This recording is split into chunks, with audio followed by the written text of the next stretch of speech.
Hello दोस्तों, नमस्ते, प्रणाम, गुड़िया मौज। मेरे यूट्यूब पर आप सभी का स्वागत है और हम शंकर जी का भजन सुनाने जा रहे हैं। आप लोग जरूर सुने। अच्छा लगे तो लाइक करें, शेयर करें, सब्सक्राइब करें, कमेंट में जरूर।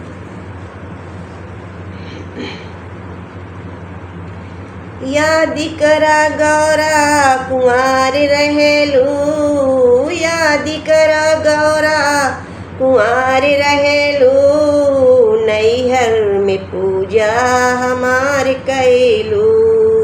यादि करा गौरा कुंवार रहेलू, यादि करा गौरा कुंवार रहेलू, नैहर में पूजा हमार कैलू। बाग बगीचा से भंगिया ले अइलू, बाग बगीचा से भंगिया ले अइलू, भंगिया ले अइलू गौरा भंगिया ले अइलू, भंगिया ले अइलू गौरा भंगिया ले अइलू। भंगिया से पूजा हमार कैलू, भंगिया से पूजा हमार कैलू, नैहर में पूजा हमार कैलू, नैहर में पूजा हमार कैलू।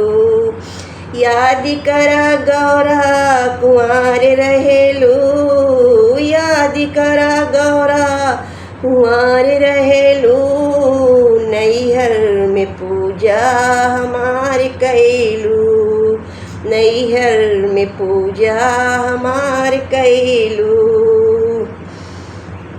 काशी बनारस से जलवा ले अइलू, काशी बनारस से जलवा ले अइलू, काशी बनारस से जलवा ले अइलू, जलवा से चरण हमार धोइलू, जलवा से चरण हमार धोइलू, नैहर में पूजा हमार कैलू, नैहर में पूजा हमार कैलू।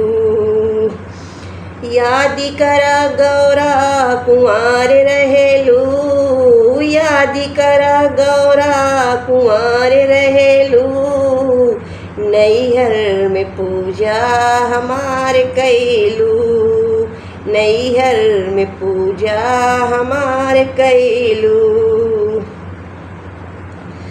चंदन घिस घिस धैलू कटोरी, चंदन घिस घिस धैलू कटोरी, चंदन घिस घिस धैलू कटोरी, चंदन से टीका हमार कैलू, चंदन से टीका हमार कैलू, नैहर में पूजा हमार कैलू, नैहर में पूजा हमार कैलू।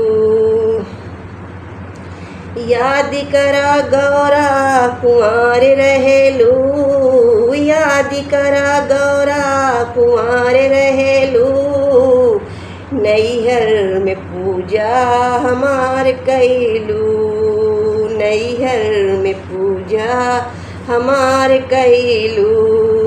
यादि करा गौरा कुंवार रहेलू, यादि करा गौरा कुंवार रहेलू, नैहर में पूजा हमार कैलू, नैहर में पूजा हमार कैलू।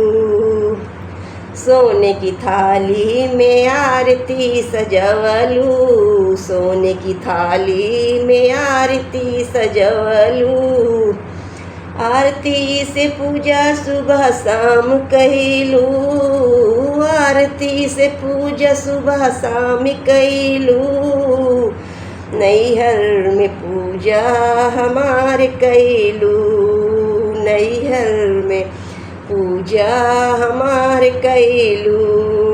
यादि करा गौरा कुंवार रहेलू, यादि करा गौरा कुंवार रहेलू, नैहर में पूजा हमार कैलू, नैहर में पूजा हमार कैलू, नैहर में पूजा हमार कैलू।